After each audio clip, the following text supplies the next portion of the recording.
Most people don't know about it. Most people don't know that there was a Chinatown, Santa Cruz. I'm a local here in Santa Cruz, and I know lots and lots of people, and so a lot of people know me, and a certain percentage of those know that I came from Santa Cruz, Chinatown, but I think most of the people, they have no idea.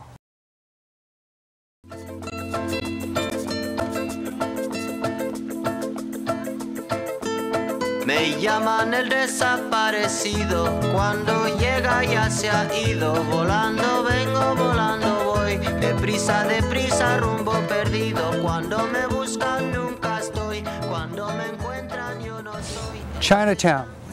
Okay, Chinatown was an island, I would say, in Santa Cruz. It was next to the river, and there were few people living there. Just a few Chinese families. There was a Mexican family. There was a black boarding house, and some black people lived there too. And so it was a mixed area also. And now as you look around here, this is a really nice commercial development that Cliff Swenson and Barry Swenson built. And I like it a lot. It has nice office buildings. It has one of my favorite restaurants, Mobo Sushi, and has the riverfront Regal Twin Theaters. And when I eat at Mobo Sushi, I like to come out here in the back patio, which I feel is like the front yard of my grandmother's house when I was a boy. And I can feel the warmth and the spirits of the old days of the people who used to live here. It makes me feel good. My father was a grocer, had a little mom and pop grocery store to start with. He also was a butcher. He learned how to cut meat so that they would bring in big quarters of beef, and he would break them down into chops and steaks and hamburger and things like that. My mom helped him. My mom had the kids, but she also helped out in the store. They were both very entrepreneurial, smart, hardworking people, and because of that, they got me my start, and I'm able to live here. Once you get on the river side of the path here, it looks the same as when I was a kid. And you can imagine a 5- or 6-year-old kid having so much fun running around down here, splashing in the water, running to the islands that formed, and looking at ducks and eels and steelhead salmon, things like that. It was really a great place to play. Before World War II and 40s and the 50s, well, actually until the 60s, there were no civil rights laws. And so you could be banned from any place. And so minority groups usually had little areas where they were allowed, where it felt safe and where they felt legal, things like that. And Chinatown was one. So Chinatown for me as a kid growing up was a sanctuary. Well, yeah, it's a terrible thing. I'm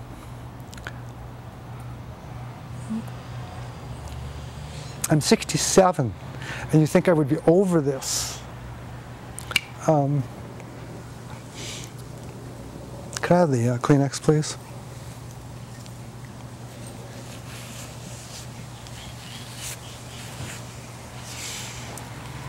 I want to say that what happened to me is not like what happens today, where people kill each other or really hurt each other. It was more kind of emotional sort of thing, where you would get bullied or beat up or pushed, but you would never really get hurt like people do today, where they get knifed and shot, things like that. So I would say there's absolutely no comparison, but it still has an effect. And I think that one of the things that it did for me, you see that it still has sadness for me, but I think that what it did for me was it gave me empathy. The Exclusion Act of 1882 lasted until 1943, and I was born in 1943. My father said that I was born under a lucky star. The Exclusion Act made it so that Chinese could not become citizens, they could not vote, they could not testify in court, they could not own land. And there's so many other things that they couldn't do. And so what that did was it made Chinatown a kind of ghetto for poor people, because they couldn't get the good jobs. And part of attaining wealth is owning land. So if you can't own land, then it's a hard thing. Chinatown, when we go there, you'll see it's on a floodplain, and it was much lower. And so about every 10 years it would flood. And that's why it was a low rent district. And if you could afford it, and if you were allowed to, you wouldn't want to live in a place that flooded every 10 years. And it's a terrible experience to get flooded out. It was much lower before than it is now, so it was much easier to flood. They built up a levee and everything in between so that it would be harder to flood. And that's what we're walking on now, the built-up area.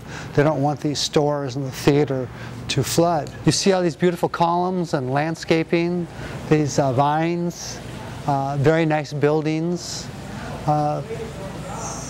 This is so much nicer than Chinatown ever was as far as the buildings and architecture go, because the Chinatown was made of old second-hand buildings that were moved here. And it was a very low-income area, so there was nothing fancy like there is now. And so I think it's really very nice and kind of fitting that that while Chinatown is not here, this is very nice. I was born in 1943 here in Santa Cruz, and I lived my boyhood days right here. I think that this was the spot where my grandmother's house was, and where we had our family celebrations, where we lived, where my aunts and uncles lived, and where my parents and family lived for a while. This was our Santa Cruz Chinatown, the last Santa Cruz Chinatown.